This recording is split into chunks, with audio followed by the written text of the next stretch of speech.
Good morning, business owners. It's Chris and Nick here with another episode of Coaching Conversations. Good morning, Nick. How are you this morning? Hello. I'm doing fine, fighting fit, ready to rumble. Fighting fit, ready to rumble. That's great because we've got some really relevant questions for I guess from people wanting to chat to us, and some themes or questions that we pull from our coaching sessions over the week. So today I want to dig into mindset. Last episode, or one of the last episodes we were speaking about, you spoke about keeping your mind in check. So let's dive straight into the deep end with that one. And I guess when you're in business, there's a lot going on in your mind. Not only is you're operating your business, you're looking after your people, you're worrying about finances. So there's a lot to take on board, and you're really processing a lot of data and a lot of thoughts every day. I guess this question is leaning towards, what are the signs that you should keep an eye on or keep an eye out for if you need to reach out for help? So what are the signs that you should reach out for help, particularly around mindset and kind of making sure that you're on an even keel most of the time? Yeah, look, I think this is a really relevant question today. I think I was thinking about this morning. I was at the gym and I was thinking about the world post-COVID isn't going to be the world pre-COVID. And I was thinking about a few things. Like a friend of mine that's in the US, he's a professional musician, works with one of the top bands in the world, and he's got no work till next July and hasn't worked since November. So how do you keep relevant? How do you keep your mindset right? And I was just thinking about saying, is there now the change of guard? Will big sporting arenas hold big bands and do all of that stuff? I don't know. Maybe it's not, but I think retooling is going to be critical. Now, why do I say that? I want to share my personal journey, my recent personal journey, funny enough. Okay. And I think that this will answer the questions pretty well. I had an injury with my leg, so I ruptured my Achilles tendon. For people that don't know, very nasty injury, and I did it twice, not once, but twice. Yeah, but that was through a sporting event. Well, so playing soccer at 51. Professional, maybe not professional. Professional negligence from my professional. Yeah. Right. So moral of that story: don't play sports at 51. Don't play sports at 50. Right? Anyway, so but that's something that I had to do. Right. Anyway, rupture an Achilles tendon. 2 weeks in plaster, 6 weeks in a boot, can't walk, all of these things. Then I do it again. Then it's 8 weeks of that. So literally it's 4 or 5 months, 6 months boot or whatever. And then 3 months later, Father's Day, not last year, the year before, I go to hospital, intensive care, lucky, I had a 95% blocked artery and almost had a heart attack. Literally said if you didn't come in, you're probably a dead man. And why do I share this with you? These are 2 impacts that affected me, plus a high level of stress in the business. Tour didn't go according to plan, a whole bunch of stuff. Bills, lots of overheads, lots of mouths to feed, all the rest of it. So it just impacts. Now, here are the signs that I started to get. Overeating, like way too much. Junk food continuously. I'd sit on the couch that extra 30 minutes.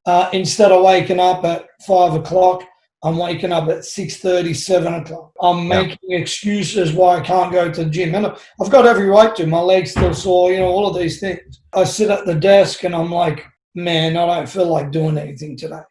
I'm talking with clients and putting on a brave act rather than really sharing stuff with them. All I see is the negative in everything. I was scenarios with clients that normally would be something easy that I would take. I'm talking about it. I'm talking to others about it. And, one day my mate Tony and my mate Steve Bock we went out to dinner and they go, dude, we've had enough. Like, this isn't you. You're the guy that hops on stage and thousands of people come to see you, which they have traditionally. In Asia, 5,000, all of these people, and I inspire people. I get people motivated. And I started to really lose my mojo. Libido down. I don't feel like doing anything. I'm looking for going out and hang out with mates to smoke weed and shit like that. Like it's insane. And this is not me. I mean, everyone that knows me, it's not me at all. So all of these signs it felt like my mind is becoming dull. It felt like my energy was low. It felt like I didn't have, a motivator towards something. And it's funny, yesterday I was watching an Eric Bana movie called The Beast. And basically it's about him and his car. And Eric Bana's a really big car enthusiast, built, a Ford, like a XA, and it's a race car now. And he's talking about, he had a central focus with him and his mates before he became, big, and he wanted to be a race car driver. That was his thing, right?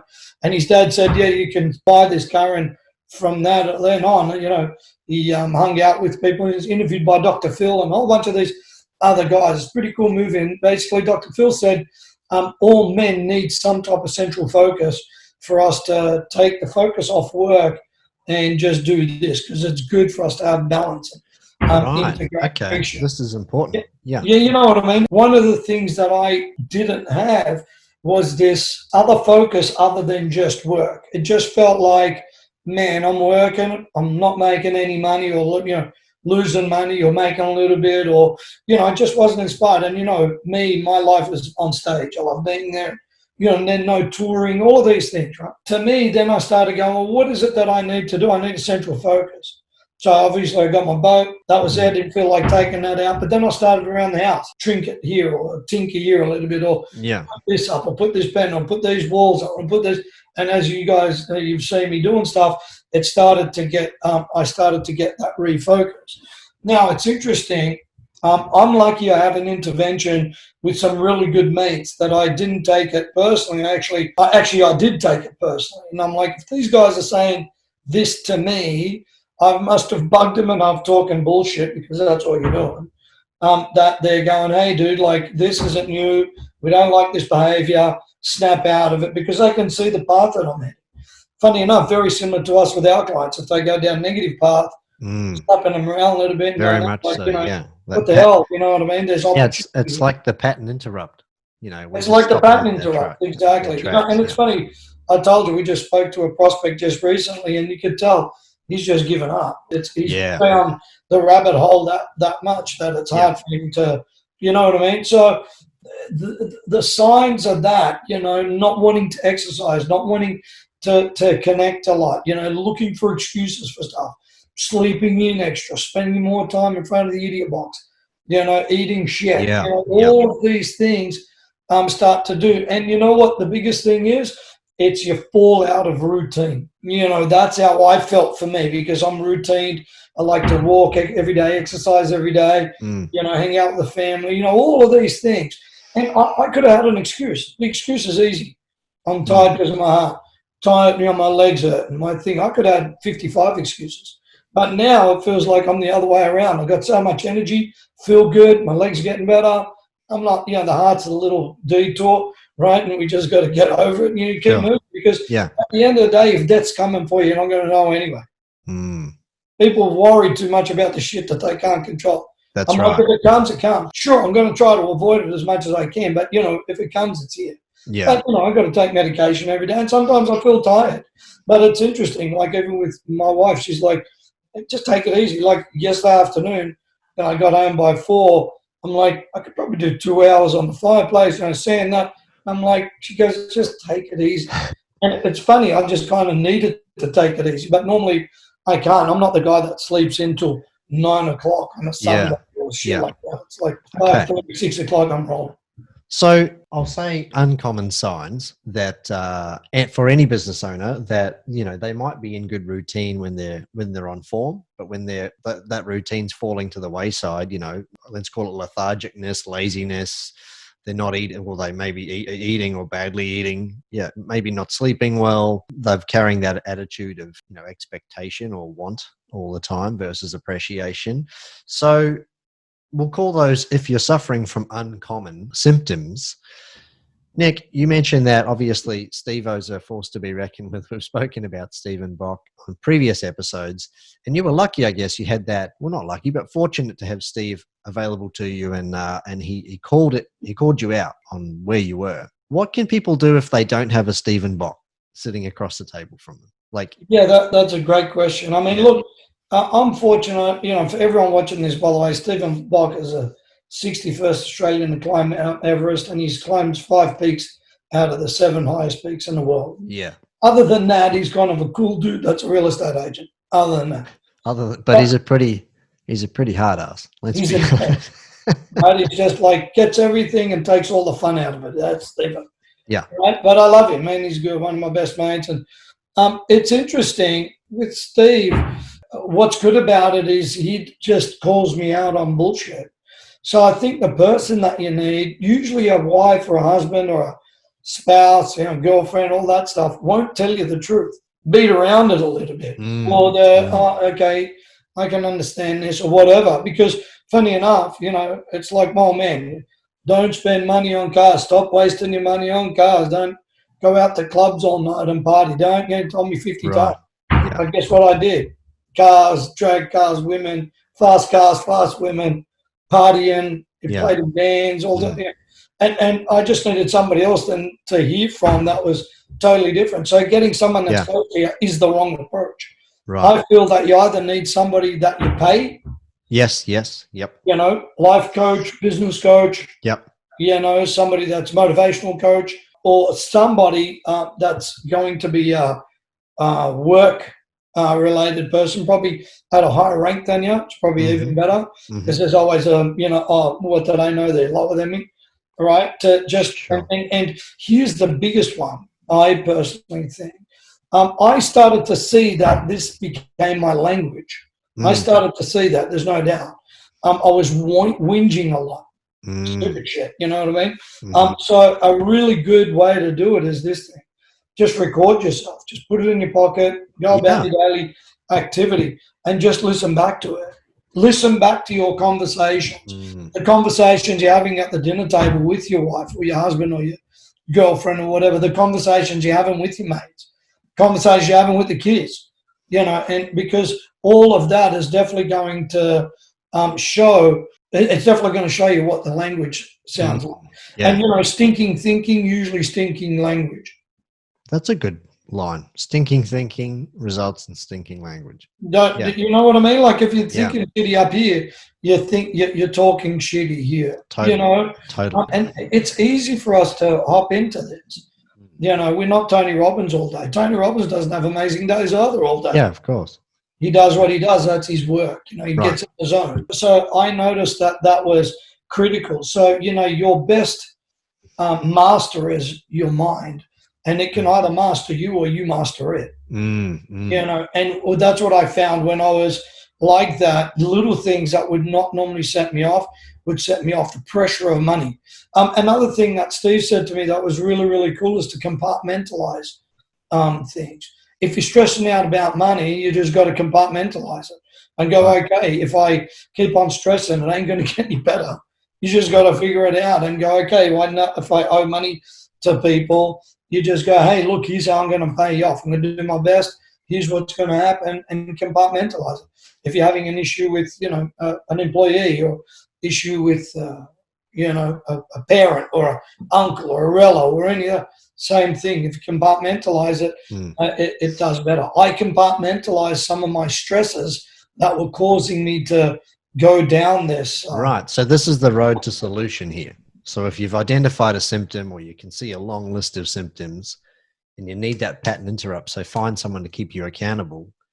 And the next step is to, I guess, reverse those bad habits, create new ones or create great habits, but to compartmentalize the things that are really causing that distress or concern or frustration for you, right? Yeah. Here's an example. So with my heart, I could either take it as in, I'm damaged, it's the worst thing ever, this is how it is, all that, or I go, you know what, hey, all right, you tried to stop me, but you couldn't. There you go. Right? And that sounds kind of weird, that I'm talking to myself about that, but it is that, it's like with my leg. People that have had an injury like this would generally, not recover from it too quickly. Where with me, I'm like, yeah, you tried to slow me down. You got one of the worst injuries, and all right, I beat you to that, and I'm back at it. And sometimes it hurts, and still not at recovery. And that was almost a year later. But you know what? You just got to deal with it and move on. And it's interesting for me. another part is to be okay with certain limitations that you have. It's okay. Like, I know I'm not going to play soccer again.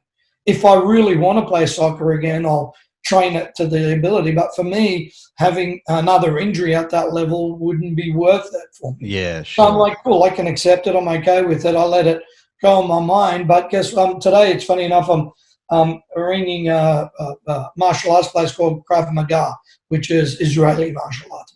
And I've been thinking about it for ages. And funny enough, today I've been looking them up, and I'm going to hopefully join, because I feel for me now it's time to get back into the martial arts. And I'm going to talk about the leg and the ticker, but I'm like, hey, I'll do it at the best of my ability. Great. But I'm not going to let it be an excuse for me. You know what I Yeah. mean? In my mind, here's another one. I mean, in your mind, I think you need to have a goal to go towards. So for me, I've done that, and I've got another trainer that I contacted on the weekend that does a lot of body sculpting. This guy's really good at it. It's got a lot of people that have won medals in that area. I just want to do a 3 months intensive.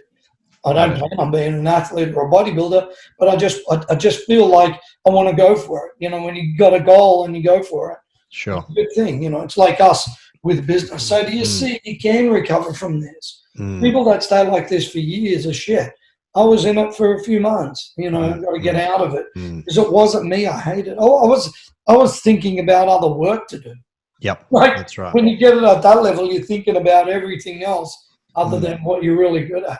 Yeah. The biggest thing here, I think the biggest takeaway is if you're suffering from some form of irregular pattern or uncommon habit or behavior, to really find a way to snap out, find someone to keep you accountable and almost, to help you stop believing your own bullshit to a certain degree, and then really start correcting those paths. And you don't have to do it everything all at once. You can just focus on one and recorrect that behavior, and then focus on the next and recorrect that behavior, because you don't have to do it all at once. It's not a race here, even with your business as well. It's not a race, really. Where are you heading? Does it matter if it takes you an extra 30 days to get there? Yes or no? That's something that you'll need to compromise on. Like you just mentioned before, Nick, you can be okay with certain things and understanding, okay, well, I can't actually have that right now, and I'm going to be okay with that, whether we get there in the future or whether I want to do that, again, whatever it might be. Learning to be okay and having that level of compromise, I think, is very important for your own mental health. Correct. Cool. I want to wrap up this episode with another question. And this is a little bit different. We're talking about teams now. Let's, I guess, turn this conversation on its head. I want to know from you, Nick, if you've got a team out there, if you've got employees and you find it hard to inspire them or keep them moving or keep them motivated, what's your best tip, Nick, for motivating or inspiring your team? Yeah, great question. Look, I'm from a particular guard. I might call it old school, call it whatever, but to me, I like to lead by example. That's always been me. Now, I'm not saying that's right or it isn't. I like the Mel Gibson movie, where he says, I'm going to be the first on the battlefield and the last person on the battlefield, when we were soldiers. And to me, that's how I motivate them. Now, interesting enough, I reckon that there's a few different styles of motivating. First of all, I think whatever you're going to motivate them towards doing something needs to be fun.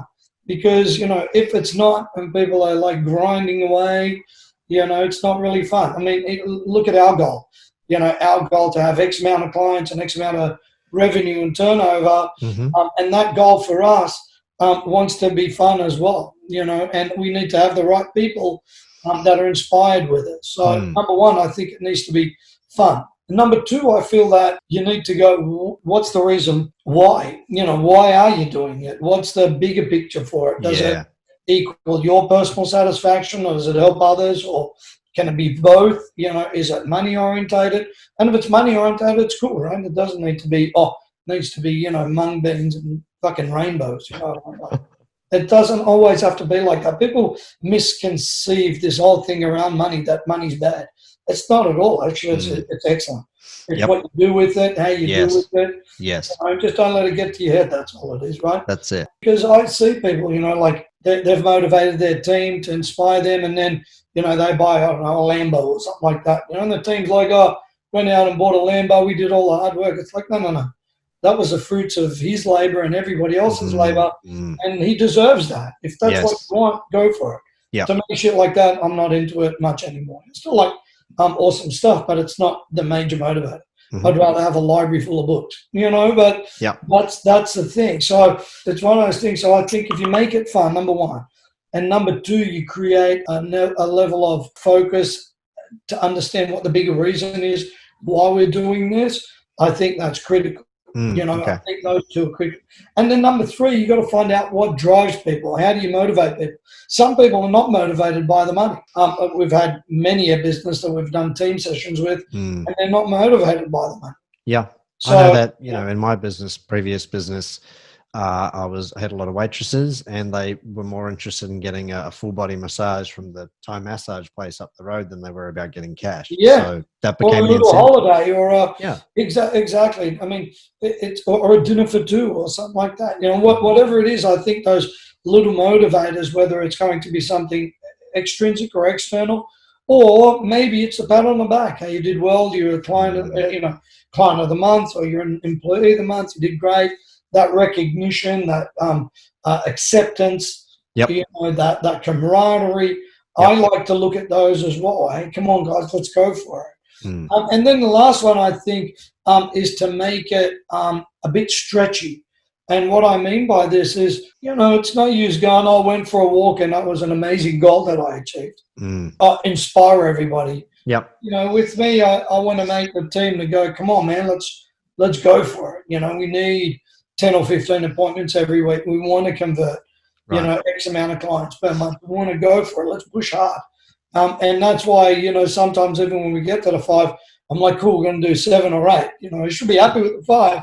Yeah. But, I want to stretch that out a little bit more. I think it's important. So if you have those, I think that's a really good motivator. I don't believe in whipping people, and I don't believe in, painting it out of chocolate. Sometimes you just got to go, hey, this is reality. But I also feel that sometimes you need to forcefully motivate people from the perspective of going, come on, man. Yeah, they've got to be on board with where you're going. And then I think that dives into your second point there, which was purpose. What's the goal? What's the target? What are we here for? Why are we doing this? That's really, really important. And I think if you don't have an element of buy-in from your team, you're really going to struggle to help keep motivating them and keep inspiring them to get to where you want to take the business. So, I think that's critically important. But I like the point about making it stretchy too. Just, really starting to push. I guess it's almost like pushing people to help them unveil or uncover their full potential, because you're actually really pushing them out to their boundaries of their levels of experience or expertise or knowledge, even in some cases. So I think that's a good one too. Yeah, it's interesting. A friend of ours, Giovanni, just created the new documentary with Nick Nanton called Dreamer, and they're interviewing Ray Kurzweil, which is a legend, big copywriter, all that stuff. Right. And he's also a part of those robot wars. You ever seen him? Oh, really? TV, yeah. And this guy's a legend, very intelligent, like genius level intelligence. Wow. And he said something that was interesting in the documentary. You can check it out. Just type in Dreamer. And he said, today we don't have an education problem. Everyone keeps going, we're not educated, kids are stupid, all of these things. We've got a cultural problem where on every magazine shelf you're seeing stuff around money, fashion, yes, sports. Yep. Fame. We're driven for all of those rather than, really pushing it to the boundary. And that's why you see people like Elon Musk today doing what he's doing. I just heard this morning, he wants to launch 10,000 satellites that'll make the internet half the price and twice as powerful as what it is today. And they're already been putting up like 500 of them already. And he wants that then to be able to provide internet, to make money, to be able to then send missions to Mars so we can live there. Like, it's insane, right? Like, and we go, oh my God, look at this guy. But there used to be a lot of us like that. There still is a lot of us like that. Yeah. But now we're lost with stupid shit like, the latest lipsticks of the Kardashians, or, how to get bigger boobs. And, culturally, we're not inspired to do our best. And now we're inspired to be okay with second or third best or any of those type of things. So I think, when we shift that to education, when we shift that to inspiration, to aspire, to stretch. Think about it. Like, when's the last time humans have really stretched? COVID now is making us stretch. And together we can combine and create this. We don't care about people with the influencers, with their asses hanging out and big bullshit lips and all of that stuff. To be honest, who cares? The world has woken up to all of these people and gone, no, you're not the most important. An aid worker and a nurse and a hospital and the guy that drives the ambulance to take people and, disaster relief recovery guys and all of that stuff are the true heroes of what we are, not the other way around. And I think, once again, to motivate your team from that, I think it's what really inspires us to do better. On my screensaver on my phone, you guys, you've seen it. It's the yes, that's right. It's the imprint of Neil Armstrong. It's not always that. I change it around, but I'm like, when I look at that, I'm like, it brings me to the goal. And this was 1969. It's 50 years ago. Like, like, where are we now? Like, and that's, to me, and that could be old school, where it is, but I just don't see this spark in people's eyes, that fire in their belly to go, man, I'm going to speak up for whatever and I'm going to go for it. And, like, how do we inspire ourselves and get out of this cultural insanity of just expecting something for it, like the riots that we just saw in the US. It was all the rage, and now where is it? Just last week, somebody just walked in, some African Americans walked into a store, just grabbed stuff and just walked straight out, like with no consequences. And it's like, that's got nothing to do with white, black, red, yellow, color, green, whatever. That's just got to do with blatant disrespect, authority. Do you know what I mean? So to me, where is this coming from? And I feel that we need the source. So, and I know I've strayed a little bit, but what I'm trying to pull back is, with your team, depending on how that culture has been brought up, especially a lot of people that say in retail that have young people working there, whether it's retail, hospitality, any of that, which usually attracts a younger person. Are you suffering because culturally they're more focused on, the lips and the hair and eyelash and all of this stuff and the booty and all, are they really aspiring to become, hey, what could we do that's amazing? Or have they also given up? Because some people have given up, young people have given up. They go, I'm never going to be able to buy a house. I'm, what the hell? I'm unemployed. And, we spoke about this in our last episode, what happens if you're in Victoria, what could you do? And the response was pretty awesome on that. It was actually. So I want to wrap up what you've just said there. Guys, if you want to see change, you need to be the change. So, be the change you want to see. If you want to be greater, if you want to push forward, if you're working for a company right now and they're really just not pushing forward, change companies, go somewhere else, or try and be the change that you want to see. And if you're running a business right now and you don't feel your team aren't really supporting you towards working towards your vision, maybe it's time to change things up. Guys, I hope you had a whole lot of value out of today. And I also want to say, off the back of the mindset piece that we just spoke about, if you are struggling and if you need some help, feel free to reach out to us. You can shoot us an email at ask@upcoach.com.au. If you need any help, support, someone to chat to, particularly in the grind of business, we know what it's like. It's tough. So feel free to reach out if you ever need to. Nick, thank you so much for your time today. Sounds good. And we'll catch you on another episode. We'll catch everyone on another episode of Coaching Conversations very soon. Bye now. See you later.